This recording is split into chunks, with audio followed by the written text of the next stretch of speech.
आज हम आपको ले चलते हैं उस महान शख्सियत की जिंदगी में जिसके नाम से दुश्मनों के दिल कांप जाते थे, लेकिन जिसकी आंखें एक भूखे बच्चे को देखकर भर आती थी।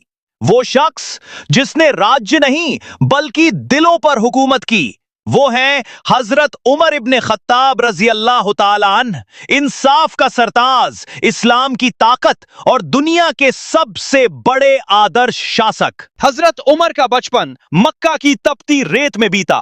ऊंचा कद, मजबूत शरीर, तेज नजरें, घुड़सवारी, तीर तलवार सब में माहिर थे। कुरैश उन्हें अपने कबीले के सबसे बहादुर लोगों में गिनते थे। उनकी बात का लोहा माना जाता था, लेकिन उनके दिल में एक सवाल हमेशा था, सच कौन सा है, रास्ता कौन सा है। और इसी तलाश में उन्होंने जिंदगी गुजारी, जब तक इस्लाम की रोशनी उनके दिल तक न पहुंच गई। जब इस्लाम फैलने लगा तो उमर भी उसके खिलाफ खड़े हो गए। एक दिन गुस्से में तमतमाते हुए उन्होंने तलवार निकाली और कहा, आज मैं मोहम्मद सल्लल्लाहु अलैहि वसल्लम का काम तमाम कर दूंगा। रास्ते में एक साथी मिले। उन्होंने कहा, उमर, पहले अपनी बहन का हाल तो पूछ लो, वो भी मुसलमान हो चुकी है। ये सुनते ही उमर का गुस्सा बहन पर टूट पड़ा। वे सीधा बहन के घर पहुंचे। अंदर से कुरान की तिलावत की आवाज आ रही थी, इतनी खूबसूरत, इतनी नर्म कि दिल कांप उठा। गुस्से में वो ने बहन को थप्पड़ मारा, लेकिन बहन ने मजबूती से कहा, उमर, मार लो, लेकिन मैं अल्लाह का कलाम नहीं छोड़ूंगी। ये शब्द, ये हिम्मत उमर का दिल तोड़ गई। उन्होंने कुरान मंगाया। जब सूरह ताहा की आयतें पढ़ीं तो उनकी आंखों से आंसू बह निकले। उनकी जबान पर आया, ये इंसान का शब्द नहीं हो सकता। दिल पलट चुका था, रोशनी उतर चुकी थी। उमर दौड़ते हुए दारे अरकम पहुंचे, जहां नबी सल्लल्लाहु अलैहि वसल्लम और सहाबी मौजूद थे। सब डर गए कि पता नहीं उमर तलवार लेकर क्या करेंगे, लेकिन उमर अंदर आए, तलवार नीचे रखी और बोले, मैं गवाही देता हूं कि अल्लाह एक है और मोहम्मद सल्लल्लाहु अलैहि वसल्लम उसके रसूल हैं। कमरा अल्लाहू अकबर से गूंज उठा। इस्लाम को वो ताकत मिली जो पहले कभी न मिली थी। इस्लाम कबूल करते ही कहा, या रसूल अल्लाह, अब हम क्यों छिपें, चलो आज काबा में जाकर नमाज पढ़ते हैं। मुसलमान पहली बार दो सफों में बंटकर काबा की ओर चले।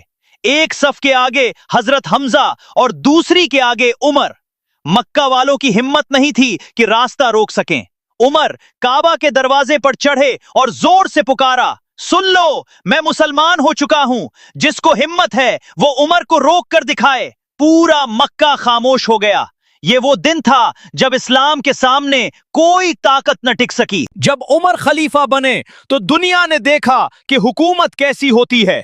अदालतें इंसाफ से भर गईं, कोई भूखा न रहा, बेवाओं और यतीमों के घर रोशन हो गए। खजाना सिर्फ गरीबों के लिए था। अमीर भी गुरूर न कर सके। उमर का उसूल था, फरात नदी किनारे एक कुत्ता भी भूखा मर गया तो अल्लाह के सामने उमर से पूछ होगी। एक रात उमर गश्त पर थे। उन्होंने देखा एक औरत आग जला रही है, बच्चे भूख से रो रहे हैं। उमर ने पूछा, बहन, बच्चे क्यों रो रहे हैं? औरत बोली, ए अमीरुल मोमिनीन, घर में खाना नहीं है, मैं पानी चढ़ा देती हूं ताकि बच्चे समझे कि खाना पक रहा है और सो जाएं। उमर का दिल कांप गया। उन्होंने फौरन बैतुल माल से आटा उठाया। नौकर ने कहा, मैं उठा लेता हूं। उमर ने जवाब दिया, क्या कयामत के दिन भी मेरे साथ तू ये बोझ उठाएगा? उन्होंने खुद बोरी उठाई, औरत के घर पहुंचे, अपने हाथों से खाना पकाया। बच्चे हंसने लगे और उधर उमर पीछे बैठकर रोने लगे। एक बार एक आदमी ने उमर पर शिकायत की। काजी ने उमर को अदालत में आने का हुक्म दिया। उमर खड़े होकर बोले, यहां भी मैं ही खड़ा रहूंगा। काजी ने कहा, हां, क्योंकि यहां सब बराबर हैं, चाहे बादशाह हो या आम आदमी। उमर रो पड़े और बोले, अल्लाह का शुक्र है कि मेरी रियाया में ऐसे लोग हैं जो उमर का हिसाब ले सकते हैं। रोम और ईरान उस दौर की दो बड़ी ताकतें थीं, लेकिन उनके राजा भी कहते थे, उमर के दौर में उनकी रियाया पर जो इंसाफ हुआ वो हमारी किताबों में मिसाल बन गया। एक ईरानी सरदार ने उमर को पेड़ के नीचे सोते देखा, बिना पहरेदार, बिना शानो शौकत।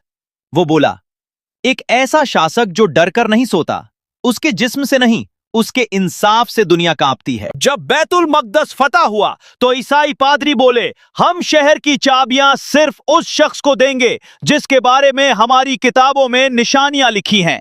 जब उमर ऊंट पर आए, कपड़ों पर पैबंद लगे हुए थे, पैरों में चप्पल भी नहीं, पादरी रो पड़े और बोले, यही वो सच्चा शासक है जिसकी निशानियां हमारी किताबों में थी। फजर की नमाज में एक दुश्मन ने उमर पर हमला किया। उमर गिर पड़े, चेहरा शांत, दिल मजबूत, और कहा, अल्लाह का शुक्र है कि उमर की मौत नमाज की हालत में लिखी गई।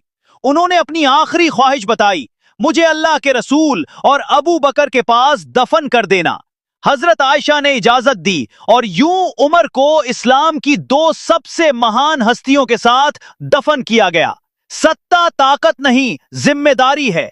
असल बादशाह वो है जो अपनी रियाया के लिए रोए। इंसाफ हो तो मुल्क चलता है, ईमान हो तो इंसान बदल जाता है, और एक इंसान पूरी दुनिया बदल सकता है। हजरत उमर फारूक, एक ऐसा नाम जो जमीन पर चला लेकिन जिसकी रोशनी आज भी आसमानों में चमक रही है।